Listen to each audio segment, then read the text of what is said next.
Hi again. I would like to show you in this additional short video how to detect wiring faults on the CAN bus with PhysiCAN. I would like to introduce you to our user manual. And in order to get the user manual, you can get it through our website, www.untitled.com, or simply scan with your phone, scan this QR code that is on the back of the product. And on the back of the product, you'll find this QR code, scan it, and it should pop up this PDF file along with all these videos, so you can get started very fast. I opened this file in order to show you the various types of faults that the tool can detect. And also we have a list of the bar here that shows you the condition of the bus for each type of fault that occurs on the bus. These are the values that are expected for any kind of fault, and I'll keep this open here on the side and show you the bus.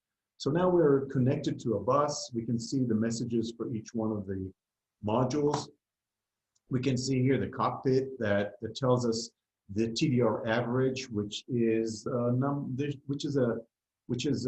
figure that you will see that when the bus is intact, when there is no problem, you should remember the number that bus is. Here it's 39, 38. It's a little bit high because there is one of the ECUs that transmits a TDR of 300 nanoseconds. So when we average that, we get a very high number. In theory, the Tdr average has to be an average of zeros. They all have to have the exact bit size according to the standard, but it never is like that, and it's somewhere in the range of between 10 and 40, I would say. So you have to learn your system, your CAN bus, to remember or to write down what is the average when the bus is intact. And I strongly recommend to connect the tool to an okay condition bus, just like this example, where this is the okay condition, all units are working, and the bus seems to be just as well. So the TDR average is this number, and then there is CAN low noise, and CAN low noise occurs when the CAN low wire is disconnected. If the CAN low is disconnected, you'll get this number to be up to 255. Same thing for the CAN high. If the CAN high is disconnected, you get this number to be very high. There is a corrupted bits that occur when there is a wiring fault, maybe on the stub. Sometimes when there is a short. So that's another factor. Okay, that's another factor that will help us understand that there is something wrong. In a normal bus, the corrupted bit should be 0. And then you have the bus load. Sometimes the bus load is also a hint to tell you that there is a problem. Obviously, when there is a short, the bus load is 0 or almost 0, maybe 2 or 3. When the bus is shorted to power, by the way, it sometimes becomes 100%.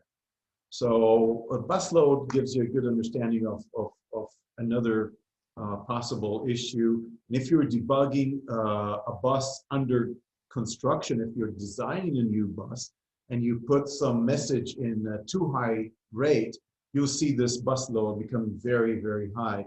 And then you know you're missing something.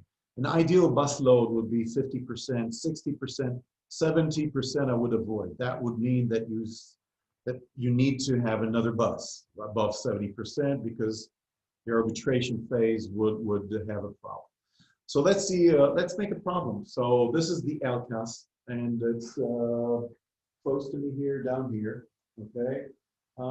That's the camera, by the way, it's the camera and the front camera of the vehicle. And I will just disconnect the CAN low. As I disconnect the CAN low, you can see that the CAN low noise becomes high. You can see that the TDR stays pretty much the same as it used to be because I damaged the wires between the LCAS and the bus itself. Now the bus itself didn't change, the impedance didn't change, and so there was no reflections. And since there is no reflections, the TDR stays the same. The reflections occur when one of the terminators is missing. In this case, when I make a fault on the stub, the termination on both sides are okay. However, this LCUS will try to transmit, continuously try to transmit to the bus, and these transmissions are awkward. They're not standard CAN bus correctly, and we pick this information up and say that the CAN load noise is on. Bus load is the same, maybe it's a little less or a little higher. I fixed it. Now I make CAN high disconnect.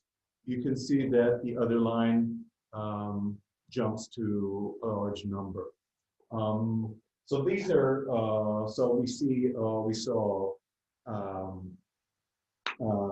stub low, stub high fault.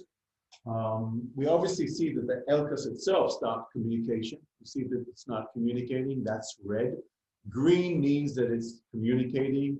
And over here we have the yellows, which sometimes are missing communication, as we said in the previous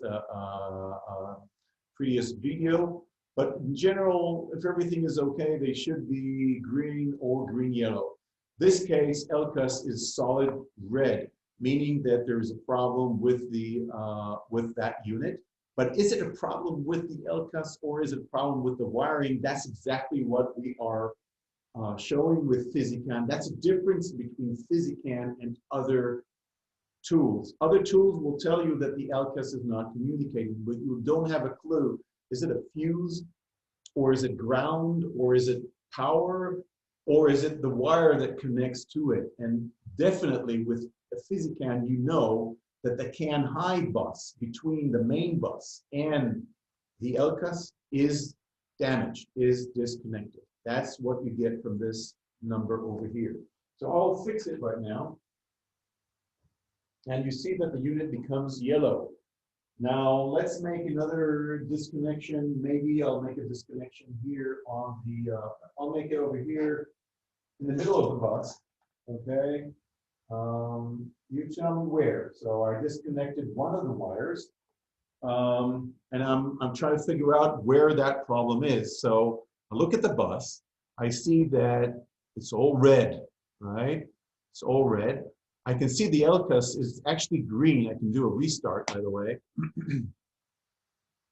So I'll restart that and LCUS becomes green. So I have the gateway, I have the LCUS, and then everything else is red, meaning that, again, I disconnected the CAN high bus, and the problem is somewhere between this point and this point.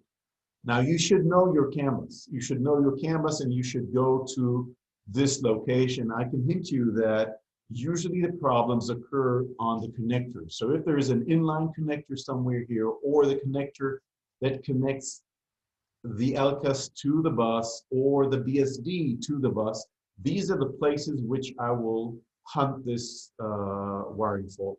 Definitely, this is a main bus issue. And the reason I know it's a main bus issue is because the TDR jumped from the normal 40 to around 90, okay? And it's 90 because it's very close to the SNS. As I get this fault further down the line, further away from the SNS, this number will dramatically grow until even 1,000. But now it's around 100. That indicates the location of the fault. If I was able to make a disconnection either on this side, close to the LCUS, or close to the BSD, you could see that the Tdr average would be different, which is another hint on where the location of that fault is. So again, we're looking at a lower CAN bus load, obviously, because all these units are not communicating. We're seeing the CAN high, that hits us on which wire it is, and we have a higher TDR. And then the only thing we can do is just, from our experience, go to this section here, which is exactly here, and fix it. So now all the units becomes red, yellow again. I can restart and say, okay, I'm gonna fix now another fault. Let's do some shorts. Obviously, shorts will put down the bus, and let's see what happens. So I can do a short. Okay, so can low to ground. Just make a note that in this version, the can low to ground short gives you a distance which is not relevant. It's FFFF, whoever is interested. But it does tell you that there is a short to body. By the way, in this vehicle, since the capacitance of the CAN bus is so low, the bus continues to work even at a higher bus load. There are a lot of messages that work. That's why everything is green. But it's not like that in every vehicle. So Hyundai uses low capacitance bus. Other vendors have higher capacitance bus, and then the bus will be down when you do CAN low to ground. So when I'm doing CAN high to ground, obviously there won't be any communication anymore. And it says bus is shorted, CAN high to ground, distance 63. Okay, and you can see the corrupted bits is jumping to high numbers. The CAN high noise is a high number. That means that we are shortening it to the ground. The bus load is 25%. It's a lot of pulses. You can see it on the scope. Tdr average you should ignore. It's 38, but it's actually not there. So try to understand that it's CAN high to ground. What I would do in this case, find a location on the bus, disconnect an inline somewhere, and see if the problem persists. If the problem persists, that means that the problem is closer to the SNS than the location that you disconnected. So if you disconnected here, and you still have the problem, it means that the problem is closer than that location.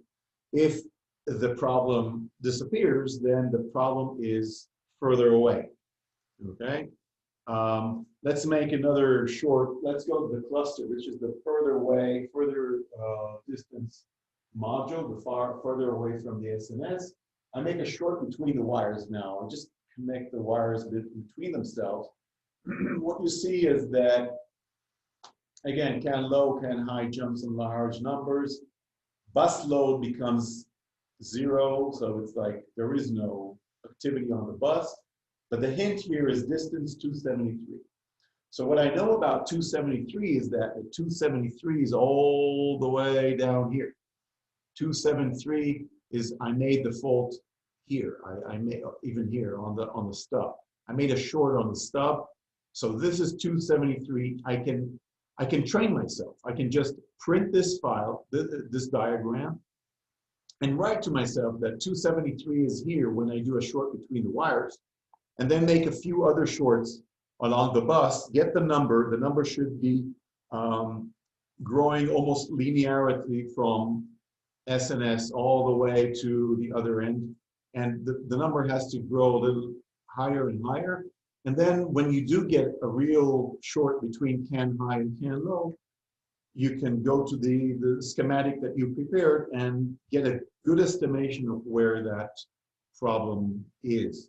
I just want to point out that the stub length, some companies, some OEMs, some buses have very long stubs. Long stubs is a bad practice, but if you have a long stub and the problem is close to the unit, then it is in the same distance as if it's on the main bus. There is no distinguish between a stub short and a main bus short. That's it. So you have this list here. I really I would appreciate if you can take the take the PhysiCAN and play with it.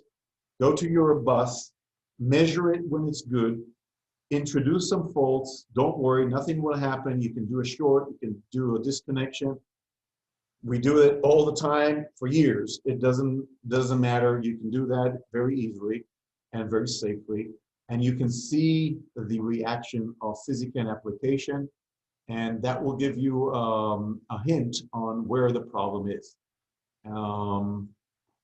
So thank you very much, and we'll see you next videos.